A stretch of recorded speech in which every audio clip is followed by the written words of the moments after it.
Welcome back to another transit news video. Here's what we have on the agenda today. It's mainly a bunch of service changes within the system, along with the reconstruction of a few lines.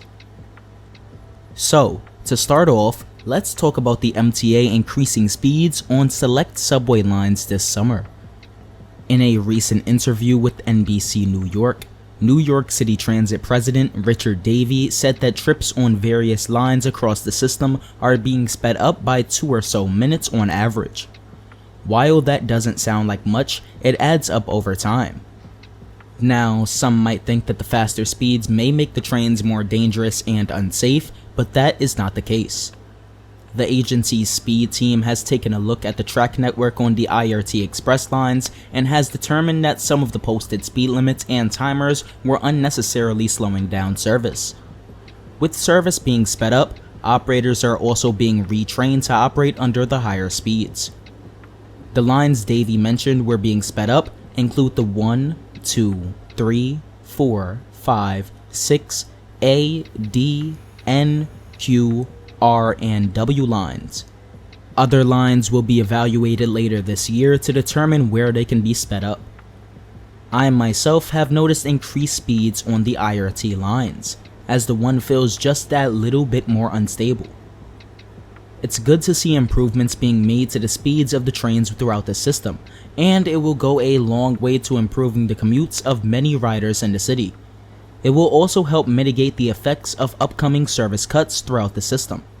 The transit president has said that the MTA is looking at days in which the system sees lower ridership, and they will adjust service accordingly, possibly even implementing some of the weekend schedules during those days. I don't really see much of an issue with this, to be honest. There's no point in running trains every 2 to 4 minutes if all of them are going to be empty. I just hope with this reduced service, they'll use the time to make improvements to the lines, like track replacement, signal repairs, and even rehabilitation. Talking about making improvements to some of the lines in the system, both the IND Concourse and BMT Archer Avenue lines are being extensively reconstructed. Let's focus on the IND Concourse line real quick. The work will be ongoing throughout 2022 and 2023 during both weekends and weeknights. They'll be reconstructing the steel beams within the tunnels, tracks, switches, and performing signal maintenance. In addition to that, they'll also use this time to fix up some of the stations that are showing their age, which is most of them.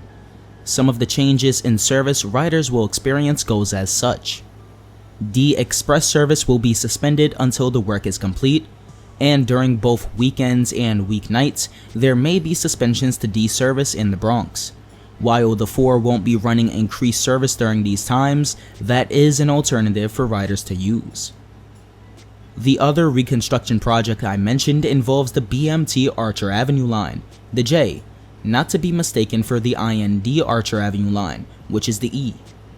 They'll be completely replacing the aging concrete and tracks on the line. These reconstruction works will not be nearly as impactful as the Concourse line. The MTA anticipates the work to be completed by September of this year. Some of the changes in service riders will experience goes as such. J trains are suspended between Jamaica Center and 121st Street. Skip stop service is suspended with the Z being eliminated, hopefully forever. Riders will see no decrease in service, and trains will run as frequent and possibly even more frequently as they did before the reconstruction works. And Metro cards will be cross-honored on the LIRR, and free J99 shuttle buses will run between 121st Street and Jamaica Van Wyck.